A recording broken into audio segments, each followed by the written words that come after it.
Was it murder? This is Illiterate. My name is Evan. My name is Taylor. I read some stuff this week. I watched a show. This week we are covering Hulu's Only Murders in the Building. I think it is Hulu's biggest comedy debut to date, starring Steve Martin, Martin Short, Selena Gomez, star-studded. We're getting behind it today. This covers the true crime podcast phenomenon. A TV show about a podcast on a podcast. So I am stoked about you guys TV are here with shows, us. yeah. And this is going to be a really fun one. A little meta today, and we're going to talk a little bit more of the world that we exist in. But yeah. True crime is the phrase we'll be orbiting around, linked with, for a long time, what people would call trash culture, meaning cheap, simple, it works for the uncritical masses. The murder mystery, getting into Yeah. the serial killers and flimsy unsolved paperback and, books. Trying to solve, we covered this a little bit, the more reputable version of it, but I'll Be Gone in the Dark with the story of the Golden State Killer. Mm-hmm. There is an element of that going on here, of her trying to track down. That was a very reputable way to do it. There is an offshoot of this in the public zeitgeist where people think that they are her, and doing it that way, but they really don't have the sense of exactly what that means and how she was professional in doing journalism, and that watching a documentary and listening to a podcast doesn't make you an expert on the case. So that's what this whole show centers around, is that these three in an apartment building in New York find themselves wrapped up in a mysterious, thought to be officially pronounced suicide in their apartment building. They're all entrenched in this podcast series that's out. That's how they kind of find each other. And then they get the bright idea to kind of sneak into the building and kind of see what happened to this dead person. Lo and behold, that leads them down a mystery that on the outset, nobody invited them on. Exactly. That's the biggest closest illusion might be Rear Window, which also involves a New York apartment complex and somebody who was not quite invited. He just happens to be looking in windows, and then the windows are almost like TV channels to him. It's almost like this, the idea of the duty thrust onto a citizen. Like, I know something's happening, I must act, or, the will or the want to put it together. It's very interesting. Rear Window is a great comparable for that. Yeah. Yeah. Which we covered the bizarre corollary Woman in the Window, where the guy actually was the author, was a fraudster. That was incredible. It's one of the most shocking episodes of Illiterate. Go back and check out Woman in the Window. But one of the big pieces, as you're saying, the characters in this show decide to make a podcast about what they're uncovering, lends itself to the idea of there's no mystery really until the characters decide to make it one, which is where a lot of the guff podcasts get, which we'll get into. One of the big ones being Serial. It really broke through. It ubiquitized this true crime podcast as one thing. Have you listened to Serial? I mean, it was everywhere in terms of the first thing where people I'd never even heard of listening to podcasts were now suddenly interested in this story, and in the same way, that format, that it was a stepping stone to a lot of people. And so this show, Only Murders in the Building, being a comedy, they feature in future episodes a Sarah Koenig-esque host, and it's who all these characters love from their podcast, Loving Times. Tina Fey plays this character.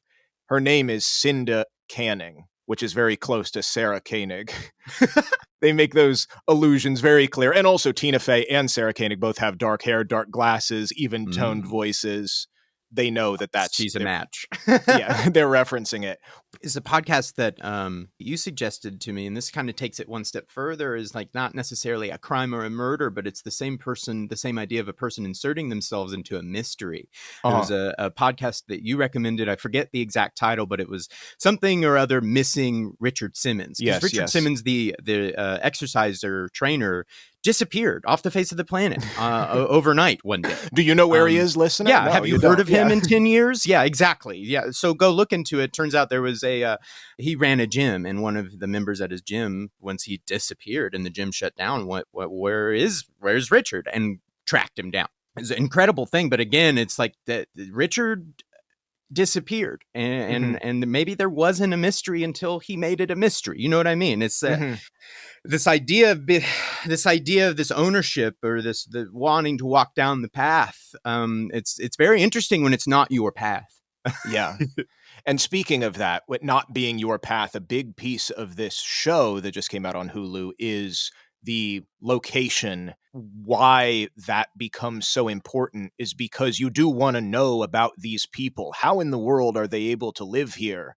This place is epic. It is the Upper West Side of Manhattan. They play on that about how in the, you know, they come to the building, and the building being a very interesting, very warm, and you said epic, it's very regal, very regal Right. place. So you start to see the portrait of these characters who are lonely, and you know they've lost their careers in ways they're disaffected from their families, and then you have this 20-something-year-old who's like supposedly renovating her own apartment, which is just insane and it is insane to them. So it's very interesting, and I'll be interested to see exactly what they pull out for her character. Mm-hmm. So it is more of a character thing, and the murder stuff is more like a dinner theater murder mystery quality to it. Right.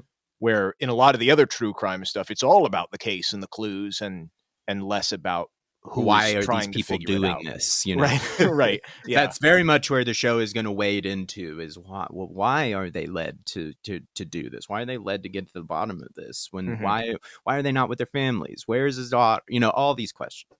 Mm-hmm. So that kind of led me to this TV show. Is it based on anything? Which is usually the premise of the show. We expand it in cases like this where true crime is the thing that it's being. Yeah, it's commenting on a phenomena. Yeah.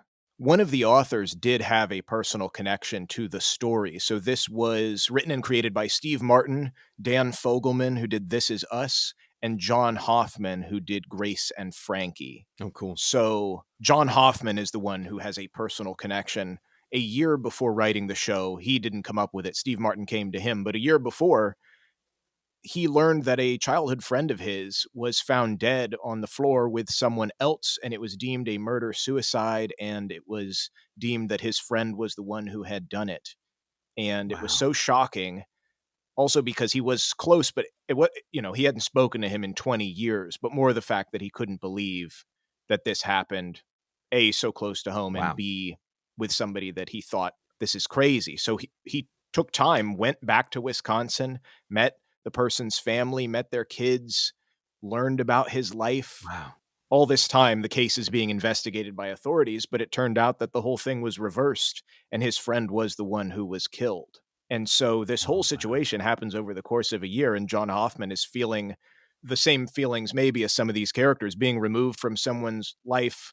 But It's you also, evident. It's yeah. evident. It's evident to me. I come into this episode, you know, we're talking about this idea of phenomena, less away from it coming from a specific thing, and lo and behold, here it is, very specific thing that very much so influenced this show. Mhm. Because watching just the first episode, and I let the rest of the episodes play on in the background, but watching just the first episode, I can tell that they're hinting at connection between the Selena character and the dead body, and getting into the meditation of trying to understand who he really was. They have some sort of connection, but I think it was in their past. She once knew this boy, and now he's a dead man. And how? So just the first episode, just a couple little scenes there, I can see everything that he is bringing from his real experience into this. Right. Because like I said, it's too close. It's and I look at, and I'm coming in here, we're talking about a phenomena, we're talking about social stuff. The last thing I'm thinking actively that I have to protect against, like, well, there's not a source, and there's not an inciting incident that, that was built around this story, and here we have a show about it. Well, here we are. Well, it's also interesting because, like I said, this was all happening away from this. He was approached by Steve Martin and said, hey, we have this idea for this thing. It's this murder in a building, and they want to do a podcast. It's called Only Murder in the Building. And he says yes, and shares this story of his from the past year, and saying this might not be good because this is you want to do a comedy. This was very hard. And they're like, no, you have to do this show with us. Yeah, they're like, you're saying you mean you have a reason to do this? That's what you're saying. Right, not you shouldn't do it because it's too dark or too personal, and you wouldn't want to muddy it down. It's like, no, wait, you have a reason to tell the story. You have the credibility to tell a story like this. It's almost more interesting that this isn't. This seems to be very, very much hidden in terms of what the inspiration for this show was, because even I looked before we put it on the calendar, and I couldn't find a direct influence. So it's very interesting that they're not leaning on that. some ways. Well, maybe it was they are, too and I haven't personal looked for in him, recently. Exactly, and that was what I was going to get to next. It might Mhm. just it's that personal, and it's in the show, and that's all you need to know is the show. There it is. Right. So speaking of the personal and the why, this led me down the path of the true crime genre in general. The older history kind of goes without saying. Why are people interested in this stuff? Mm-hmm. Well, it's self-evident. It's in the words. It's true and it's crime. Wouldn't you gawk at it? Yeah. Fake crime. Who cares? Well, that's also part of it. But here we go with the history of this, and some of this stuff speaks directly to the show, I found, which was interesting to me. The real piece of the true crime was relegated to newspapers, magazines. I'm speaking from 1550 to 1700 is when literacy is also exploding, at least in Europe. These pamphlets was the thing, detailing crimes and murders of the time, literally called murder pamphlets, which is hilarious to me. That you just be handing out, well, here's 12 to 200 pages of all the various crime and murder happening in the streets of London. And of course, I'll post links to, you can see some of these things. This was not for the lowly peasant masses. This was still for the artisan, respectable classes and above. It had all sorts of stuff in it, not just the blunt facts of this thing happened at this time in this street. They also had ballads from the criminal's point of view, all sorts of tonal changes between the different accounts of what happened. It's like holding court in a pamphlet with no outcome. It's just like, this all happened. Was everybody thinking about it? That's really interesting. Yeah, some even had pleas by the major suspect for their innocence. They got printed in these murder pamphlets That's as well. This the original idea of this true crime, entertainment, the first, archaic form of it's really cool. With some artistry to it as well. Yeah. It wasn't just the dry proceedings. Right. Yeah. It wasn't just the point flat that happens. You have different points of view. You have pleading, you have ballads, poetry, damnation. Yeah. It's all there. The first big piece that had comedy to do with this was a satire in 1827, and this was a satirical essay called On Murder Considered as One of the Fine Arts by Thomas de Quincey, and he pretended the persona writing this was a member of the Society of Connoisseurs in Murder, and doesn't even go into the moral, ethical, social implications, but more arguing for the aesthetics of it, the theories of the sublime, which was big in Gothic writings of the time. I have not heard it said as such in modern terms, but I love it. I am a murder connoisseur. Mm-hmm. And there's a society for it. Yeah, it's like, well, we'll get to talking about this, the armchair experts of true crime, and it's that would they ever call themselves a murder connoisseur? And because you saying that is just brings different connotations to mind.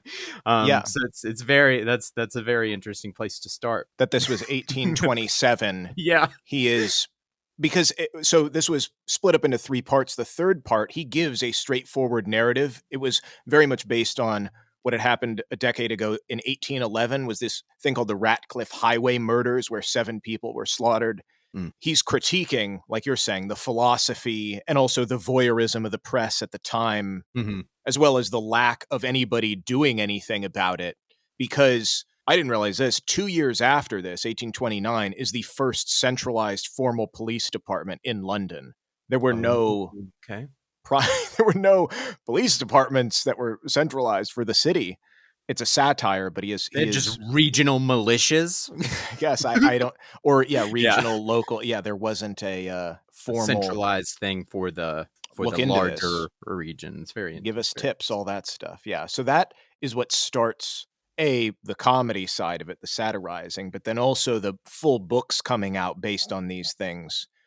Studies in Murder was in 1924, and that was based on the Lizzie Borden situation in America. Very famous murder. And then just glossing through some of these, In Cold Blood in 65 was Truman. That was that was a huge one. I mean, for him to be doing something like that broke down the door of what was reputable literary material.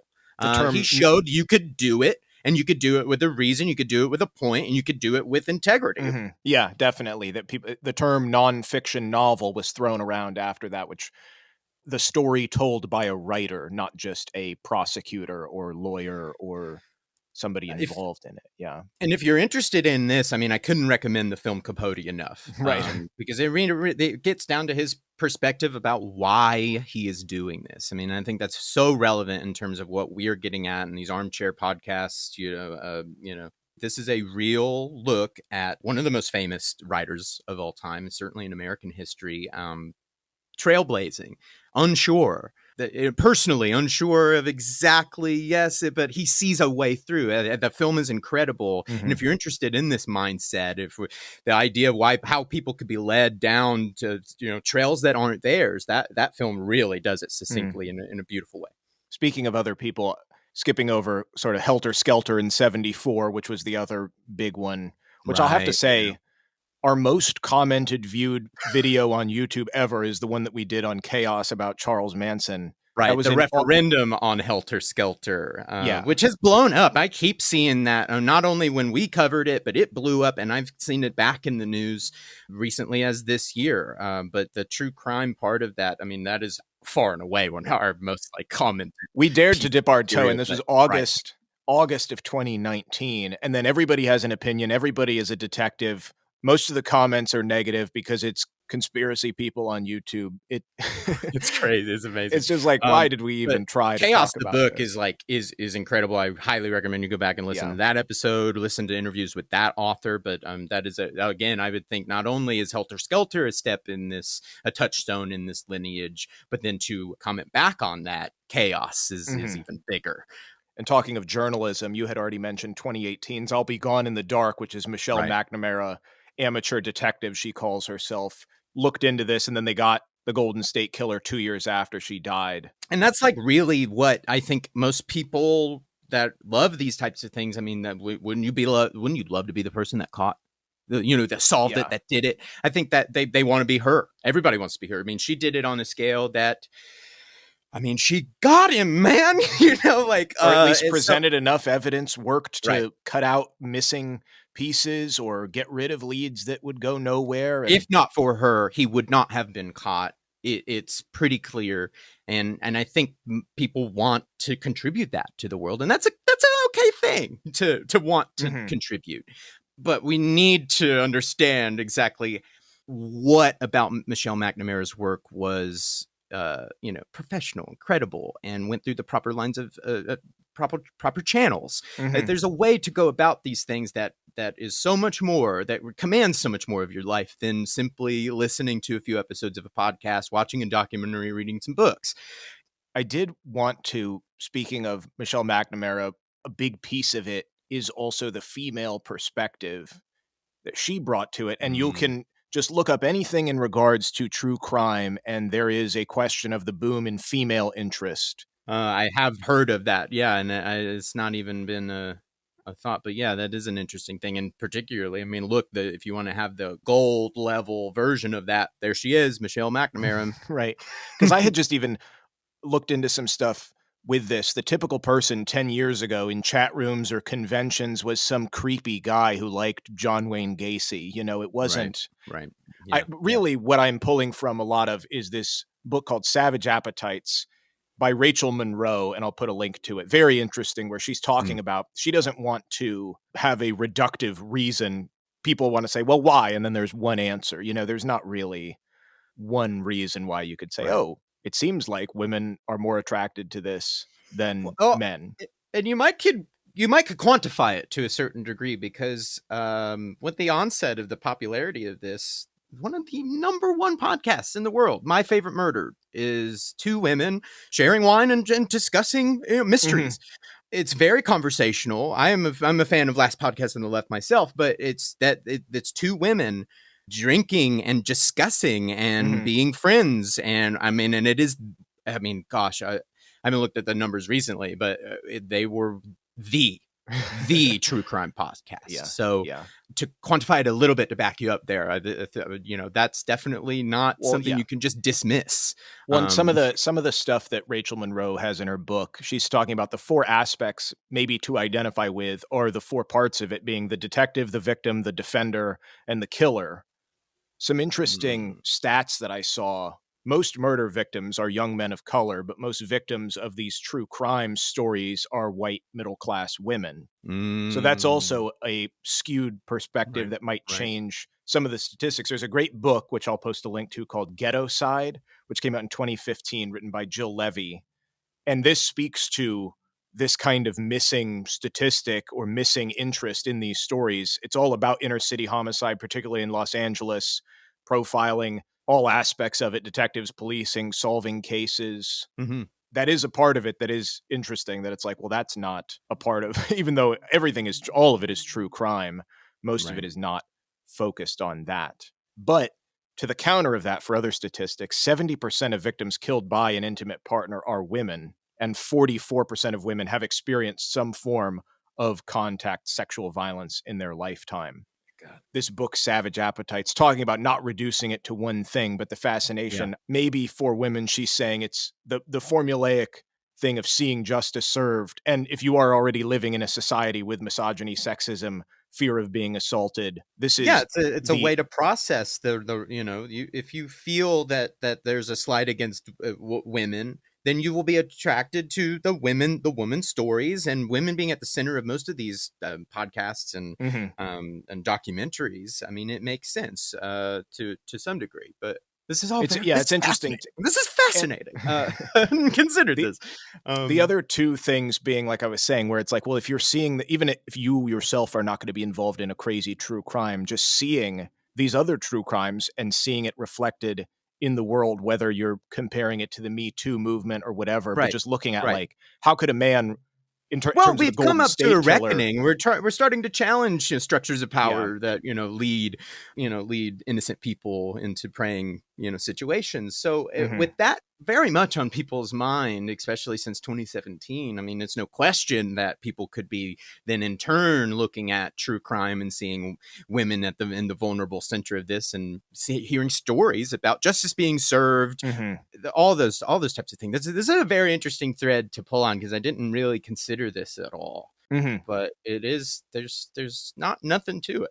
There's Well, you something had to to, you did think about it in terms of it relating to podcasting, which is now the bigger piece of it, true crime podcasting and the that current was the yeah craze. that was other Yeah. than, like, that was the first thing. It was like, yeah, well, the number one true crime podcast is two women drinking wine talking about it. There it is. Some of the biggest examples as of late that you can pull. I mean, the biggest Mhm. podcast in the genre, and then the gold standard of doing the dream are all women led. Well, let me break it down for you even more. The biggest podcast, kind of what people would say the whole wave of it, was 2014 Serial, where Sarah Right. Koenig, who they parody in this Right. show, looked into the 1999 murder of Hae Min Lee, etc. 5 million downloads quicker than any other podcast. The idea of it being serialized is not new, but in Right. audio it was. The small chunks, Right. one after Right. the other, fits very well with how crime discovery works. And so, it going into real life, Anon had a new trial granted in 2016, Mm. and then it was denied in 2019. But this brought so much view to a case that had, a situation that happened in Yeah, 1999. 20 years ago. Yeah. Yeah.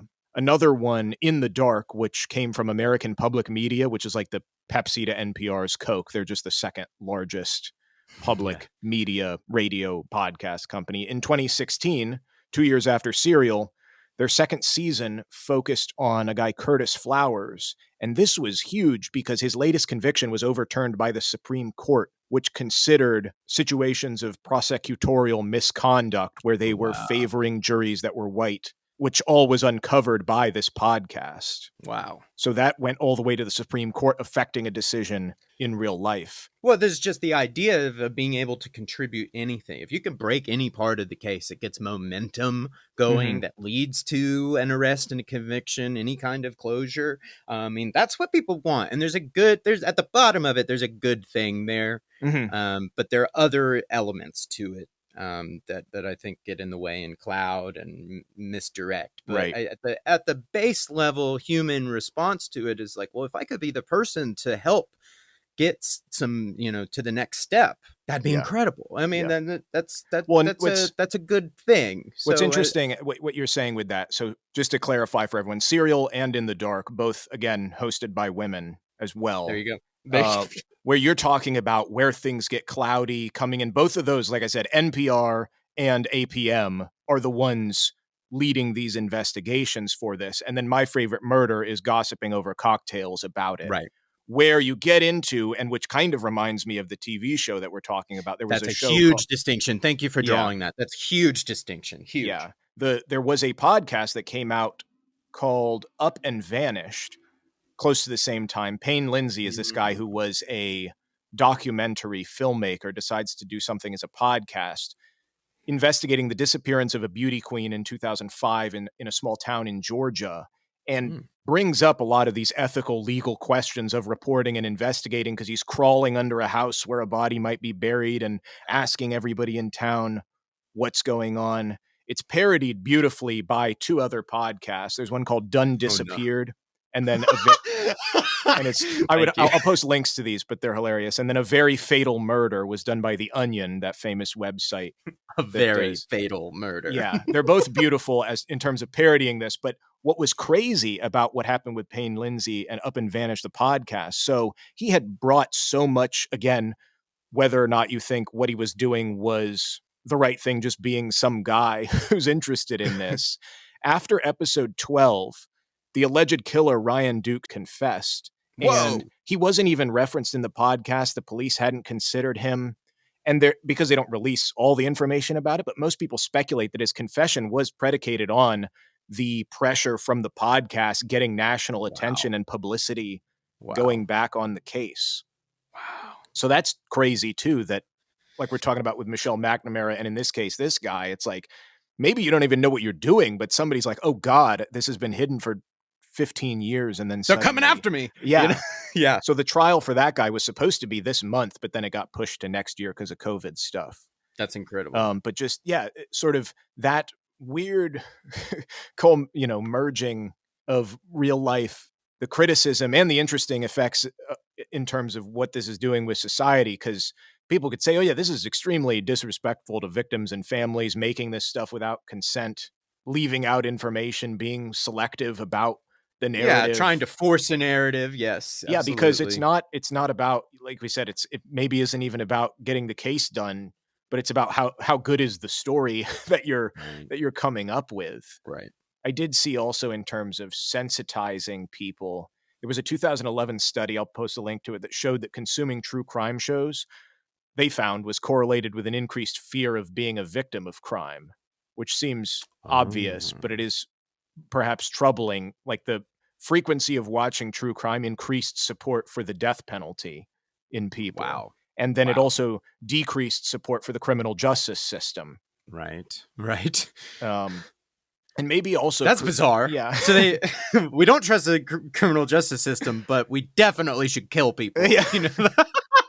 Well, it's the skewed perspective, like I was saying, about this is the criticism. If anybody can now make these, especially in the podcast space, what is the journalistic standard about how speculative or factual something is? Well, that last one is so interesting because he's not even pointing at the guy that confesses, but it's merely the attention brought on by him doing it at all that leads to the confession. So then it muddies the waters and going like, okay, he's going in a different direction, looking at a different narrative. I haven't listened to it. I'm not saying he's forcing a narrative, doing anything, with ill intent or knowingly doing anything that he should, anything like that, manipulating it.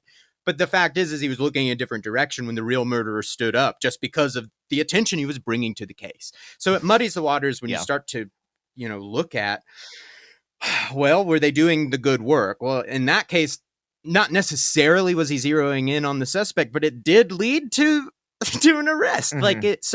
That's really hard to then debate is like, well, it was good for something. And that's just one case in one particular context, but yeah, well, that's the thing of shoving. I know in the show, they make a point for comedy's sake about shoving microphones in people's faces or trying to say without saying that you consent to being recorded. Genuine concerns in the real world when it comes down to this stuff. One last statistic with this in terms of perception. So this has been done in the US, since 1993, every year this survey is given, and at least 60% of adults say there's more crime nationally than there was the year before, even though there's a downward trend in crime. That's so bizarre. But what's even more bizarre is in all the surveys since 93, less than half of people had said crime is up in their particular area than the year before. It just is out there somewhere. Well, and is that the question of this true crime stuff being more prolific, being more involved in everybody's lives, and the interest in consuming it? It's interesting that being able to be sold so ubiquitously, so easily, does that give the false perception that it's actually more common? You know, or is it more common more common than we were ever thinking in our little lives? Because it's so interesting to say that it's like, well, not in my town, crime hasn't gone out, but I know it has out there. Yeah.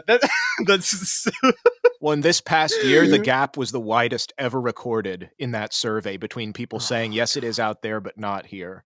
Oh no, Taylor. Yeah, crazy. No. What is the tribalism is bizarre, and it's affecting us in all directions, I believe. This is very interesting. It's not that the onset of all of this media is for nothing. It's like I think it definitely has had a psychological effect borne out in the statistics you've just laid out. Oh my God.